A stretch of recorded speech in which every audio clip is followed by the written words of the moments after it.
When Russia launched its full-scale invasion of Ukraine, the world watched in fear. The second strongest military on earth was coming.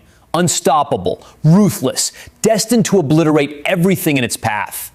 But something went catastrophically wrong. And now, after nearly 4 years of grinding warfare, Russia's reputation as a military superpower has completely evaporated.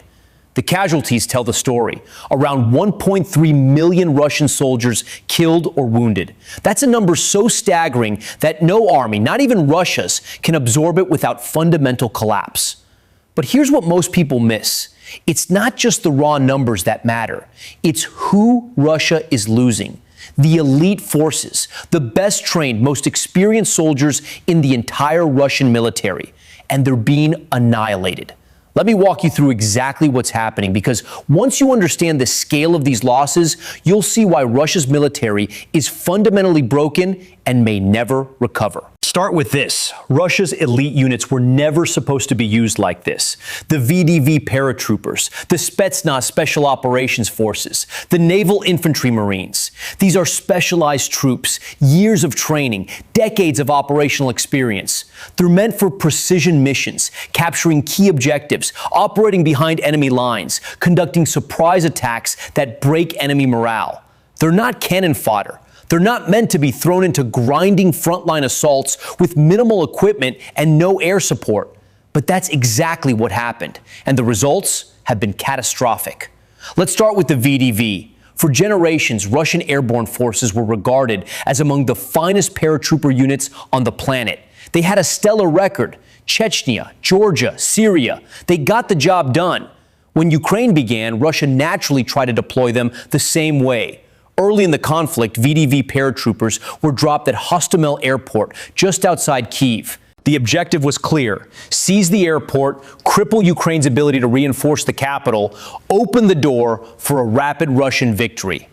Ukraine was waiting. Hundreds of VDV soldiers died in the first few days alone, ambushed, surrounded, slaughtered. That was just the beginning. Since then, paratroopers have suffered massive casualties in Avdiivka, Pokrovsk, and dozens of other contested towns. In 2023, a Russian colonel general stated that 50% of Russia's 30,000 airborne troops had been killed or wounded. That's 15,000 elite paratroopers gone. And it was only 2023. Since then, thousands more have died. The VDV, once Russia's pride, is now a shadow of itself. The Spetsnaz face the same fate. These special operations soldiers are world-renowned. Hostage rescue, sabotage, direct action, reconnaissance. They're ranked among the most formidable forces on Earth. But they were thrown into a disorganized war in Ukraine with minimal preparation. According to Pentagon leaks from 2023, around 900 Spetsnaz operators were initially deployed. 775 were killed or wounded in that first deployment alone. By 2025, Mediazona reported that at least 1,000 Spetsnaz soldiers had perished. Think about that. Russia's most elite special operations force systematically destroyed. Irreplaceable expertise gone. The Russian Marines tell the same story. The 40th, 61st, 155th, and 810th Brigades were legendary units with combat experience in Syria and elsewhere. Early in the war, they executed successful amphibious assaults that helped encircle Mariupol. They seemed unstoppable. But as the war dragged on, the casualties mounted. The 810th was restructured multiple times after suffering losses in Mariupol, Kherson, Kharkiv, and Zaporizhia. The 155th underwent 8 separate restructures, making it one of the most battered brigades of the entire war. Mediazona confirms that over 2,200 naval infantry were killed in the first 4 years. To put that in perspective, the United States lost around 2,400 soldiers over 20 years in Afghanistan. Russia lost more elite Marines in 4 years than America lost in 2 decades. Now, why does this matter so much? Because losing elite troops is exponentially more damaging than losing regular infantry. These soldiers bring years of experience. They're willing to run into the fiercest battles, leading charges, lighting the way for those behind them. They're irreplaceable, and Russia is running out of them. In fact, there are almost none left. This creates a catastrophic problem for the Kremlin's war machine. New recruits can be trained quickly and sent to the front, but specialized operators, they take years to develop. Russia doesn't have years. It doesn't even have months. So what's happening now is Russia is doing something desperate. It's taking raw recruits with minimal training and throwing them into roles that require years of expertise. New soldiers are being rushed into Spetsnaz brigades just to make up the numbers. VDV operators are being sent to frontline assaults. The structure is collapsing, and the quality of Russia's forces is deteriorating rapidly. But the problems go even deeper than that. After suffering such massive losses, Russia's elite units have begun to break down structurally. Both the 155th and 810th Naval Infantry Brigades have been accused of war crimes, banned chemical substances, brutal executions of prisoners. Paratroopers are implicated in the Bucha massacre of 2022. These weren't isolated incidents. These were symptoms of a military culture fracturing under the strain of unsustainable casualties. And there's something else. Russia's Soviet-era command structure doesn't allow elite unit commanders the authority they need. Micromanagement at every level, distrust between officers and soldiers.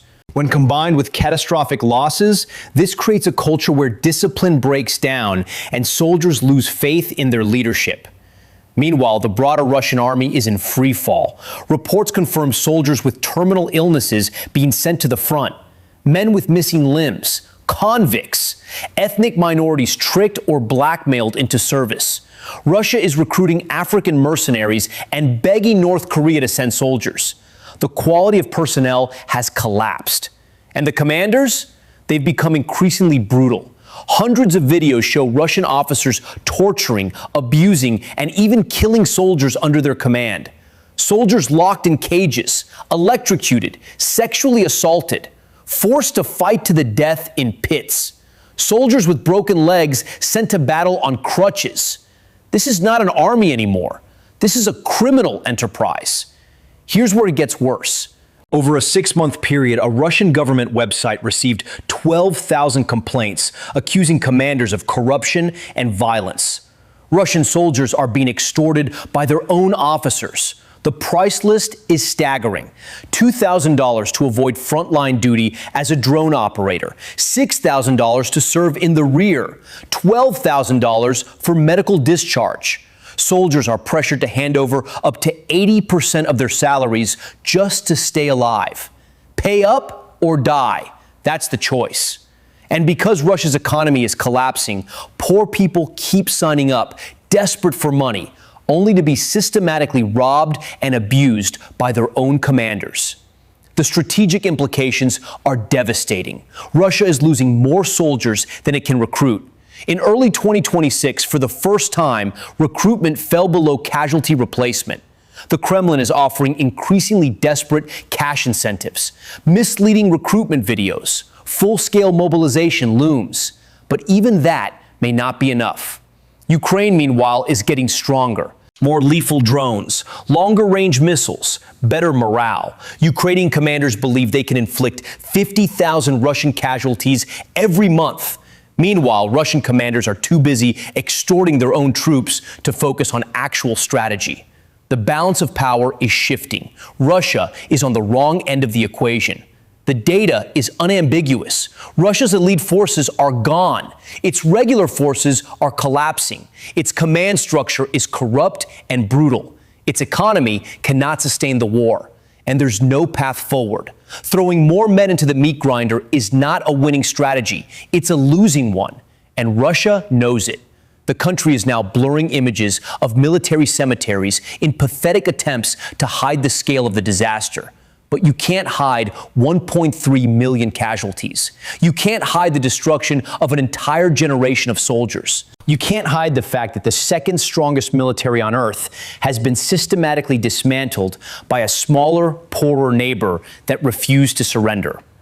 This is what military collapse looks like in real time. Not a sudden defeat, but a slow, grinding erosion of capability, morale, and legitimacy. Russia came into this war believing it would win in weeks. 4 years later, it's losing ground in certain sectors. Its elite forces are decimated. Its regular forces are broken. Its commanders are criminals. And the end is nowhere in sight. Ukraine has already won the strategic victory. Now it's just a matter of how much more damage Russia will inflict on itself before it accepts that reality.